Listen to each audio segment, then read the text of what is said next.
Сякаш има нещо във въздуха, нали? Едно такова усещане за неотложност, че нещата просто не могат да продължават по-старому.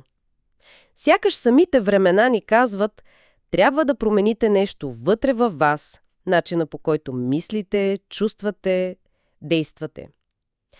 Източникът, в който ще се потопим днес, една лекция чак от 1917 година, говори точно за това. За една вътрешна промяна, която е вече, абсолютно наложителна. Старите навици, казва се там, трябва да отстъпят. Трябва ново мислене. И изборът е представен доста остро, бих казала. Пред човечеството има само две възможности. Или разрушение, или пък съзнателен духовен път. Няма средно положение. Даже се споменава една доста необичайна идея, за да се подчертае колко е спешно. Свързва липсата на духовен стремеж през живота с някакво привличане към разрухата дори след смъртта. Че така душите черпели енергия. Независимо как точно ще тълкуваме това, посланието е ясно. Духовният живот е критично важен. Трябва да се насърчава. Точно така. Потапяме се днес в един анализ от 1917 опит за диагноза на онова време. Темата е морален дисбаланс и духовно развитие. И нашата цел, нашето разглеждане днес е да проследим тази диагноза, тази нарастваща пропаст между това колко бързо се развива интелекта ни и колко всъщност изостава моралното ни развитие. Ще видим какви са последиците според източника и защо духовният път е посочен като, може би, единственият изход. И едно интересно уточнение от лекцията, че връзката материализъм-война се очаква да става все по-силна, все по-директна в бъдеще. Повече, отколкото е била в миналото. Добре, да започнем тогава с диагнозата. Източника посочва нещо, което и тогава е било очевидно дори за материалисти като Хекел. Интелекта, науката, техниката, те са направили огромен скок. Гигантски. Виждаме го и днес, разбира се. Разбираме природните закони все по-добре. Обаче, паралелно с това, същото това знание се ползва за все по-ужасяващи оръжия, средства за унищожение. В лекцията има един пример, който звучи толкова съвременно. За химическите храни. Науката може да разложи храната, да види съставките, да ги синтезира в лаборатория, химически да е същото. Но, казва източника, това пропуска нещо важно – живата връзка с природата. Тя не може просто да се копира. И това илюстрира проблема. Интелектът тича напред, обаче без морален компас той става, както се казва в текста, аморален, дори разрушителен. Според автора, катастрофата на Първата световна война, която е бушувала тогава, е пряко следствие не би била възможна в такъв мащаб, ако моралът беше вървял ръка за ръка с интелекта. Да, и тук вече идва опитът за по-дълбок анализ. Защо се случва това? Лекцията предполага, че хората някак смътно усещат проблема, но сякаш се страхуват да погледнат в дълбочина. Защо?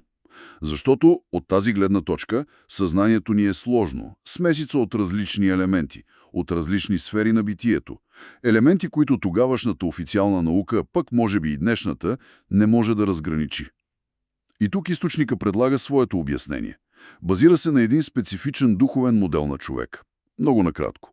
Човекът има не само физическо тяло, свързано с сетивата, с интелекта, мозък, нервна система, но и по-финни тела. Етерно за жизнените сили, астрално за чувствата, инстинктите и най-висшият принцип – азът – индивидуалното самосъзнание. Това е рамката, която лекцията използва, за да обясни нещата. И сега, ключовия момент според този източник идва със съня. Когато спим, астралното тяло и азът временно се отделят, така да се каже, от физическото и етерното. И докато са навън, те са в един духовен свят. Когато се върнем сутрин, при събуждане ние донасяме нещо оттам. И тук е драмата, според лекцията. От този нощен престой в духовния свят ние носим мъдрост, интуиция, идеи. Неща, които хранят интелекта ни, мисленето. Гениалните прозрения, например, често идват точно така. Обаче, идва голямото обаче. Този духовен свят, според източника, е преморален. Там моралните закони, както ги разбираме тук на Земята, не важат. Няма ги. Затова, връщайки се, можем да донесем мъдрост, но не и морал. Цитирам почти точно. От духовния свят можем да донесем мъдрост, но не и морал. Ето това е. Това наистина е провокативна идея. Много силно звучи. Защото, ако приемем тази логика, излиза, че интелекта ни може да расте почти автоматично, нали? Захранван от тези нощни пътувания. А моралът? Той е съвсем друга работа. Той иска съзнателно усилие, будност, избор. И то тук, в земния живот. Земята става, училището за морал. Арената. И тук се въвежда идеята за Христовия импулс. Не просто като религия, а като най-висш пример. Като вътрешна сила за морален живот. Сила, която трябва съзнателно да търсим и да интегрираме точно тук, в земните условия. Без това активно, будно усилие, моралът просто изостава. Не може да навакса интелекта. Това обяснява и друго нещо, което се споменава в текста. Защо хората често се съпротивляват? Защо не искат да видят истината за себе си, за света?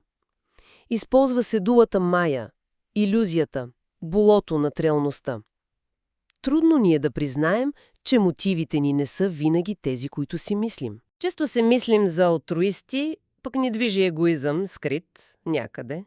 Тези самозаблуди, тази мая, те пречат на моралното пробуждане. А според лекцията и науката тогава не помагала, защото оставала на повърхността. И като пример за опит да се преодолее точно тази повърхностност, се дава Йохан Валентин Андреа. От началото на 17 век. Чрез едни такива загадъчни текстове, химическата сватба, фама, конфесио, той се опитва да проникне в духовната същност на природата, за да открие оттам истински принципи за социално обновение. И ги предлага на управниците тогава. Един вид опит за наука, която включва и духа, и морала. Обаче този импулс е прекъснат, потушен от 30-годишната война, но поуката, която извлича лекцията, е важна. Такива неуспехи не трябва да отчаиват. Напротив, трябва да ни покажат, че са нужни още по-дълбоки, още по-осъзнати усилия. Точно. И тук стигаме до една от най-интересните, може би и най-спорните идеи в тази лекция. Идеята за прогресивното подмладяване на човечеството. В неговото вътрешно развитие има се предвид. Обяснява се как в древността хората са запазвани способността си да се развиват душевно, духовно, по естествен път, до доста по-късна възраст. В Древна Индия над 50 години, Персия малко по-рано, Египет около 40, Гърция, Рим към 35 и към времето на Христос тази възраст е била около 33 години. Сякаш всяка следваща епоха скъсява този период на естествено вътрешно озряване. С настъпването на нашата епоха, петата следатлантска, започнала около 15 век, тази граница спада до 28 години, а към 1917 година, когато е лекцията, тя е вече 27 години. И какво означава това според източника? Ами, че ако човек разчита само на природните си сили, на това, което идва от само себе си, неговото вътрешно, морално и духовно развитие стига своя естествен таван на 27 години. Спира до там. След това, дори да живее до 100, той просто повтаря и прилага достигнатото до тази възраст. Освен ако не направи съзнателен избор да поема по духовен път, да работи активно върху себе си. И тъй като повечето хора не правят такъв съзнателен избор, цялата ни култура, социален живот започват да отразяват тази зрялост. Тази зрялост на 27-годишния. Това е доста стряскащо като концепция, че цялото ни общество може да функционира на нивото на късната младост, що се отнася до вътрешното развитие. Да. И предупреждението в лекцията е, че тази тенденция ще продължи. Предвижда се тази възраст да спадне до 21 години в следващата епоха. После дори до 14. И единственият начин да се противодейства на това подмладяване, което всъщност е спиране на развитието, е чрез съзнателно възприемане на духовни импулси. Импулси, които да продължат развитието отвъд тази естествена граница. И за да не звучи толкова абстрактно, лекцията дава и конкретен пример от онова време. Британският политик Лойд Джордж. Описват го като много жизнен самоук, дошъл от народа, без тежкото бреме на аристократичното възпитание. Развил се някакси, естествено. И ключовия момент, според анализа в лекцията. Той влиза в парламента точно на 27 години. Според автора, това пълно потапяне във външния, в политическия свят, точно на тази възраст, бележи края на неговото вътрешно развитие. Той става изключително ефективен политик, да, перфектен представител на своето време. Но от тази гледна точка човек спрял вътрешното си израстване на 27. Пример как външния успех и спрялото вътрешно развитие могат да съществуват заедно. Да, точно така. И така, след всички тези, доста сложни идеи, какво е основното послание, което някак си изкристализира? То е за абсолютната, за неотложната необходимост от съзнателно търсене и възприемане на духовни импулси. Това се представя като единствения начин да се преодолее този растящ дефицит на морал. Да се надскочи тази естествена граница на развитие, тези символични 27 години, и да се избегне пътят на саморазрушението, към който води чисто материалистичния светоглед. Подчертава се, че отговорността е човешка. Лекцията казва, духовните сили са дали свобода, не автоматизъм. Те няма да се намесят директно, за да ни оправят. Изборът и усилието са си наши. И това ни остава с един въпрос за размисъл, който сякаш идва съвсем естествено след всичко чуто.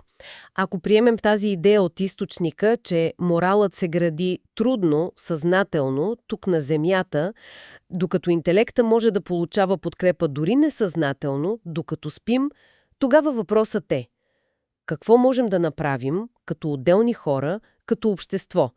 Как да създадем условия, които активно да подкрепят този труден, индивидуален морален стремеж? Как да помогнем на себе си, на другите, да плуваме срещу течението на съвременния живот? Този живот, който постоянно ни дърпа към повърхностното, материалното, чисто интелектуалното, а често ни отдалечава от дълбокото морално усилие. Как можем целенасочено да подхраним този вътрешен живот?